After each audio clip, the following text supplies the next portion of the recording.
Et salut YouTube! On se retrouve aujourd'hui pour une 7e vidéo je crois, ouais ça doit faire une semaine.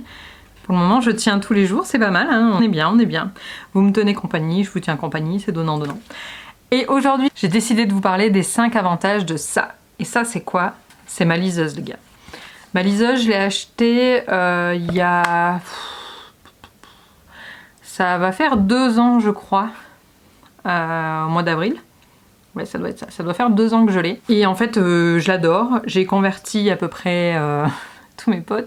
Je pense que Kobo devrait m'offrir un bon d'achat à chaque fois que j'en fais acheter une parce que j'en ai fait acheter au moins 3. Donc ça va, il devrait me donner un petit quelque chose.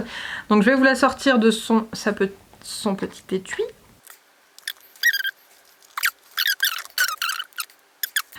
Ok, donc c'est une Kobo Aura 2, elle est comme ça, je suis en train de lire Le Dernier Magicien, donc même éteinte, elle m'affiche la première page du bouquin. Elle fait la taille d'un, j'ai pas ici, mais elle fait la taille d'un livre de poche à peu près. Donc c'est, voilà, c'est vraiment pas gros, hein. Il n'y a pas de bouton, c'est voilà, tout ce qui est le plus simple. Pourquoi j'ai acheté une liseuse? Alors, je vous en parlais un petit peu dans ma vidéo, ma liseuse un an après, mon avis, qui a eu beaucoup de succès d'ailleurs, je crois que c'est la vidéo qui a le plus de succès sur ma chaîne.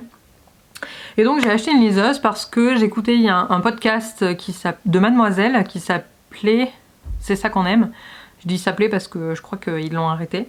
Et en fait le but du podcast c'était une émission où il y avait 2 ou 3 personnes autour de la table et chacune apportait son petit bonheur du moment. Donc par exemple des fois il y en avait qui... Une fois je me souviens il y avait eu une émission où il y avait une des invitées qui parlait de sa thèse en histoire. Et moi j'avais trouvé ça génial quoi. On a présenté une fois la méthode Pomodoro et un jour il y a quelqu'un qui est venu et qui a parlé de sa liseuse. Et moi je connaissais pas du tout les livres électroniques. Et en fait j'ai découvert avec ce podcast et je crois que j'ai acheté la mienne la semaine d'après quoi. Et donc tout ça pour dire que j'ai été séduite par les avantages qui étaient énumérés dans ce podcast. Et c'est vrai que c'est que du bénéfice les Kobo. Enfin, je dis les Kobo, mais sachez que les Kindle d'Amazon, enfin, ça fait le même taf, hein, clairement. En plus de ça, c'est la même gamme. Franchement, si vous regardez la gamme Kobo et la gamme Kindle, vous avez les mêmes prix d'entrée de gamme, avec les mêmes fonctionnalités, les mêmes moyennes de gamme et les mêmes haut de gamme.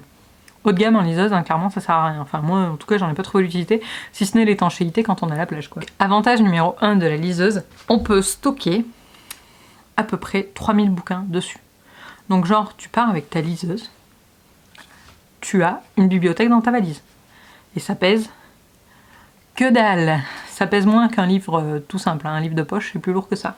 Donc moi, même avec son petit étui, ma liseuse elle pèse moins qu'un livre, hein. Donc soyons clairs, là-dedans tu peux avoir une bibliothèque. Avantage numéro 2, la batterie les gars. Oui, parce qu'une liseuse, c'est certes un appareil électronique, mais vous voyez l'écran, il est un petit peu... Enfin, c'est un écran fait pour pas abîmer les yeux, donc il n'y a pas de lumière bleue.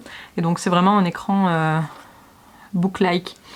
Et en fait, ça consomme que dalle. Donc genre moi, ma liseuse, je dois la charger une fois tous les 2 mois, quelque chose comme ça, quand je m'en sers de manière intense. Et quand je m'en sers moins, c'est-à-dire que quand je lis des livres qui ne sont pas dessus et que je lis des versions papier... Je la fais charger genre une fois tous les 4 mois quoi. Mais c'est vraiment, c'est un truc de fou. En fait, dans le fameux podcast là, il y a la fille qui présentait la liseuse, elle disait « Moi je suis partie en road trip, c'était en Thaïlande je crois, avec ma famille.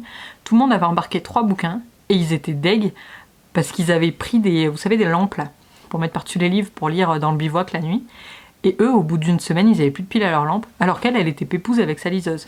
Parce que avantage numéro 3, une liseuse, pour le moyen de gamme, en tout cas à partir du moyen de gamme, pas la première gamme, c'est rétroéclairé. Quand je lis le soir, en fait, là ça se verra pas trop, mais ma liseuse elle est rétroéclairée, donc j'ai pas besoin de ma lampe de chevet.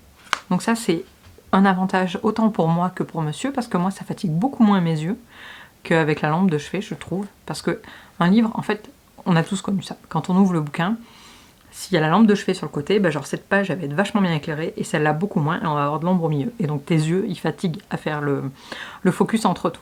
Alors qu'avec la liseuse, c'est rétroéclairé, t'as le même éclairage partout, c'est pas de la lumière bleue donc t'as pas mal à tes yeux, franchement c'est génial.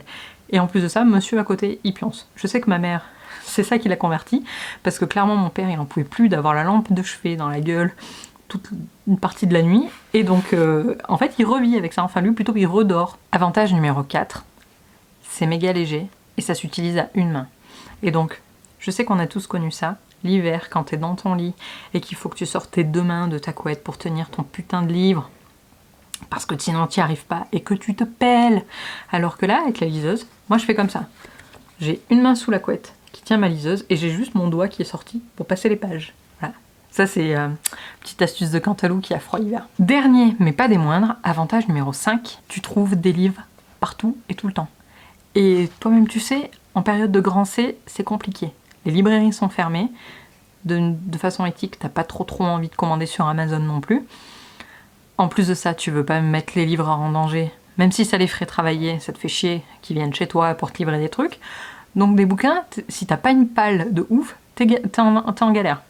Alors qu'avec une liseuse, il te suffit du Wi-Fi et tu peux commander. Alors celle-ci, c'est une Kobo, donc c'est par la Fnac, donc je peux la relier directement à mon compte Fnac et commander des bouquins directement depuis ma liseuse, les gars. Donc dans mon lit, j'ai fini mon tome 3, je commande mon tome 4.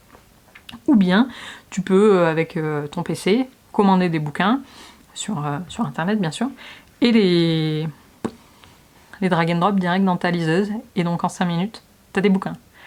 Et ça, soyons clairs, c'est pas négligeable. Parce qu'en ce moment, on le sait, ceux qui n'avaient pas prévu, ils n'ont pas de bouquins et ils sont en galère. Voilà, c'était mon top 5 des avantages de la liseuse que j'ai depuis maintenant 2 ans. Je vous conseille fortement d'en acheter une. Surtout, n'hésitez pas à me donner vos avis en commentaire si vous n'aimez pas la liseuse. J'essaierai de vous convaincre. Je vous fais de gros bisous, je vous souhaite de bonnes lectures.